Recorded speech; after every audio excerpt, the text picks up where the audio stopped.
किसी के multiple partner होंगे ना, मेल हो या फीमेल हो, मतलब एक से अधिक लोगों के साथ वो रिलेशन में है फिजिकल, तो ऐसे लोगों को ना भाई मेरे हिसाब से HIV होने का खतरा बहुत रहता है। जान है तो जहान है। शादी किया तो इसका मतलब ये थोड़ी ना है कि दूसरे की करनी अपने खोपड़ी पे ले लोगे तुम। हाँ, तुम भी अगर मतलब जैसे सामने वाला मेरा पार्टनर करेक्टरलेस है, मैं भी वैसी हूँ, तो मुझे रहने में कोई प्रॉब्लम नहीं भाई। तूने किया, मैंने किया, बात खत्म, ठीक है। पर जब मैं नहीं हूँ तो मैं ऐसी चीज़ें क्यों अपने ऊपर लूँ? तो जो ज्ञान देते हैं लोग मुझे, भाई सोच समझ के बोलो कि क्या है, क्यों।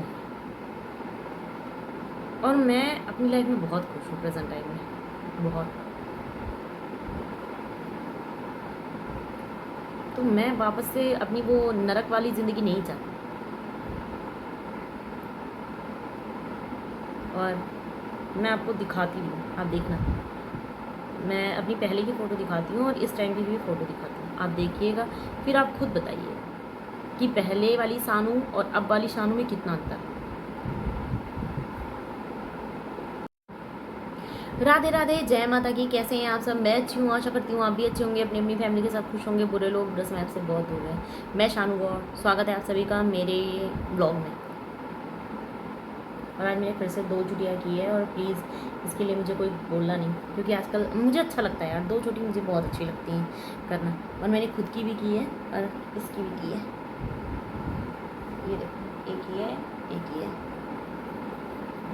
दो चुटियाँ की है इसकी। मुझे अच्छा लगता है और आशा करती हूँ आप सभी लोग खुश होंगे। खुशी खुशी में ना मैं अपनी बातें आधी भूल ही जाती हूँ आजकल ब्लॉग में, इतना ज़्यादा मैं हैप्पी रहने लगी हूँ। तो आज का टॉपिक है ना कि कुछ लोग बोलते हैं कि तुम मुझसे इतना प्यार करती हो, मुझे छोड़ के नहीं जाओगी। ये वाला, ये कलयुग है भैया।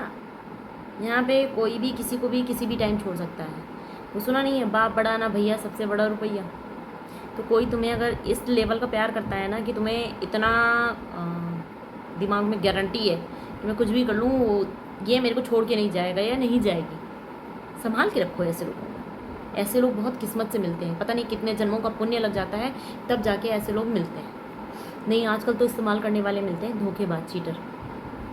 न्यूज़ वगैरह भी देखते हो तो मेरे यहाँ ये लाइन मैंने बहुत सुनी है, बहुत बार सुनी है कि मैं कुछ भी कर लूँ तो मुझे छोड़ के नहीं जाओगे। पहली बात तो लॉयल्टी किसी की कमज़ोरी नहीं होती।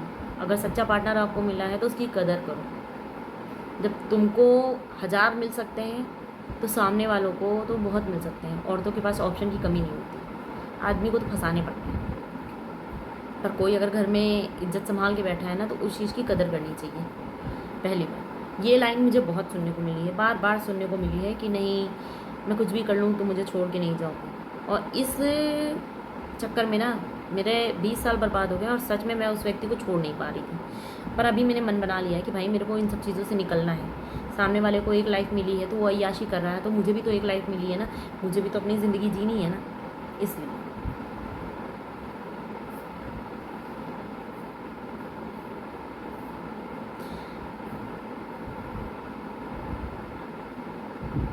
कभी कभी मेरे पास मतलब हमारे पास बहुत सी चीज़ें होती कहने के लिए ना, पर हमारे पास वो शब्द नहीं होते कि हम समझा सकें। तो ये है मेरे फटी, देख लेना फोटो, इसको नहीं बोल रही, ये है मेरे फटी भी नहीं है, पनौती है मेरी ज़िंदगी की।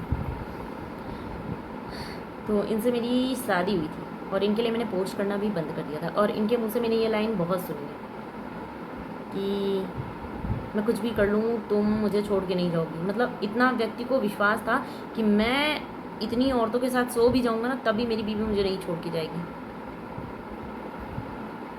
कोई आपसे अगर इतना प्यार करता है ना तो उसी लेवल की नफरत भी कर सकता है।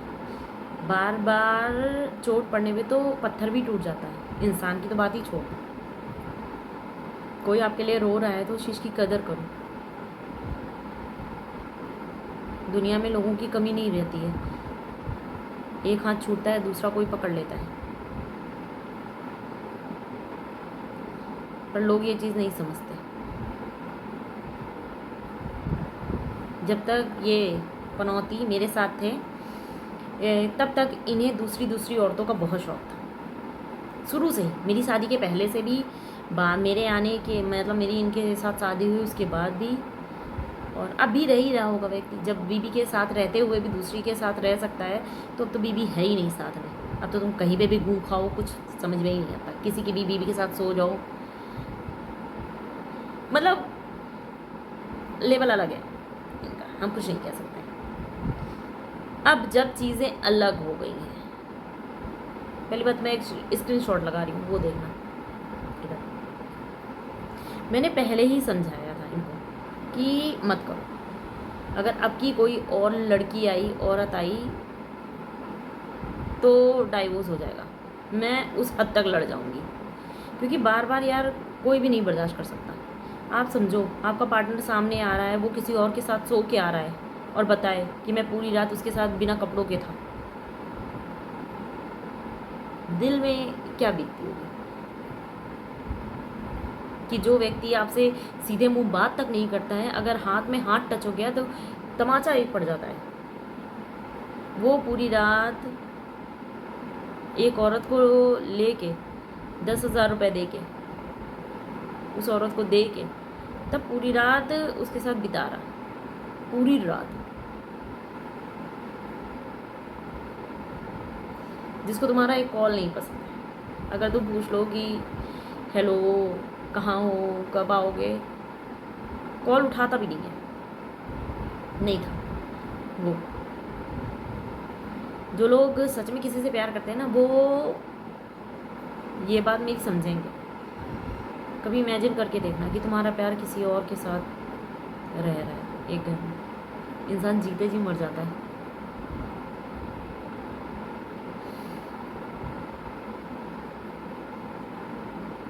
सारी बीमारियों से खतरनाक वाला होता है ये प्यार वाला चैप्टर, नहीं होना चाहिए किसी से। लॉयल्टी उतनी रखनी चाहिए जितना सामने वाला आपको दे रहा है। तुम किसी और के लिए रो रहे हो और किसी और के साथ सो रहे हो, तो ऐसी लॉयल्टी में तो आग लगा देनी चाहिए, क्या ही कर सकते हैं। और भगवान भी आजकल पता नहीं घूस लेते हैं वहाँ पे, पता नहीं क्या जोड़ियाँ बनाने के टाइम पे गलत और गंदे नीच इंसान के साथ एक अच्छा व्यक्ति बांध दे रहे हैं। पता नहीं कौन से कर्मन की सज़ा है। मुझे तो लगता है पिछले जन्म में मैं देवदास और अय्यास रही होंगी।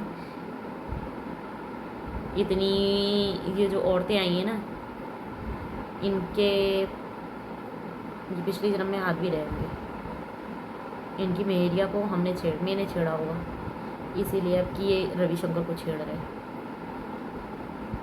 छोड़ो।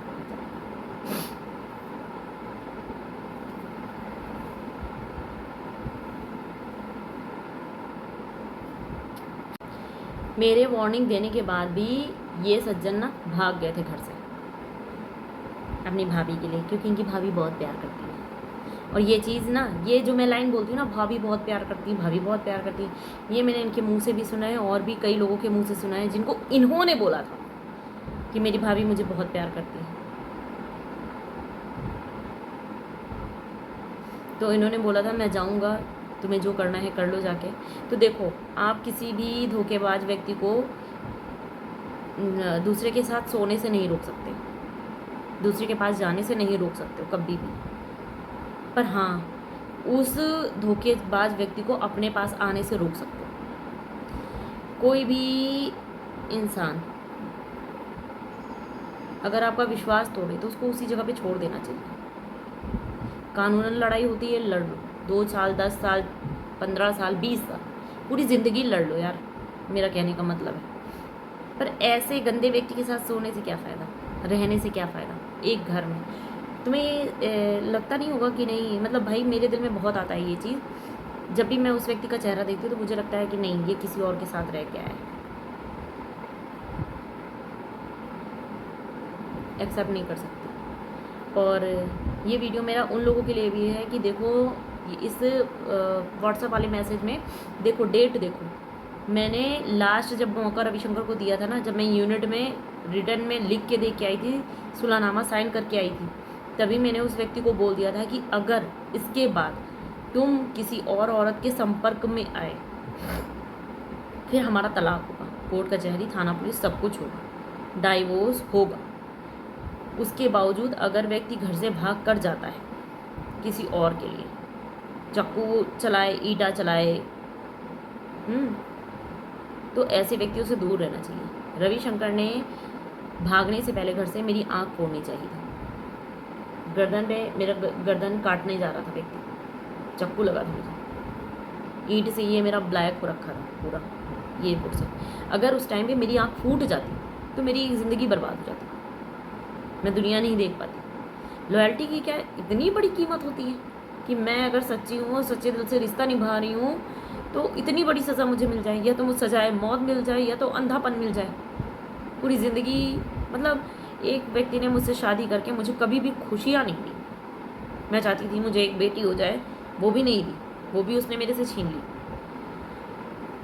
और शायद आप बहुत से लोगों को कहा प्रियांशु है, तो जब मैं प्रेग्नेंट हो गई थी ना, उसके बाद साढ़े तीन महीने के बाद से मैं अपने मम्मी पापा के पास थी, डिलीवरी के बाद तक। और डिलीवरी के बाद जब मैं प्रिंस को लेकर के गई हूँ ना, ये चीज़ उसके गांव में भी पता है, रवि की अम्मा और सब लोग, सब उसकी भाभी तो लड़ रही थी, बहुत ज़्यादा लड़ रही थी, और रवि की मम्मी छाती पीट पीट के रो रही थी कि घर में जैसे पोता नहीं आया है, किसी की लाश आई है, कोई खुशियाँ नहीं थी।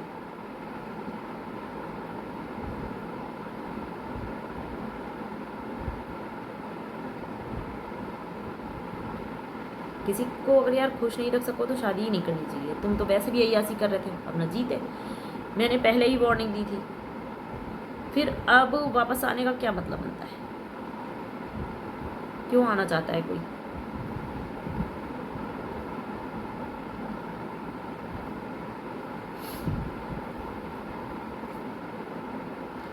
और वो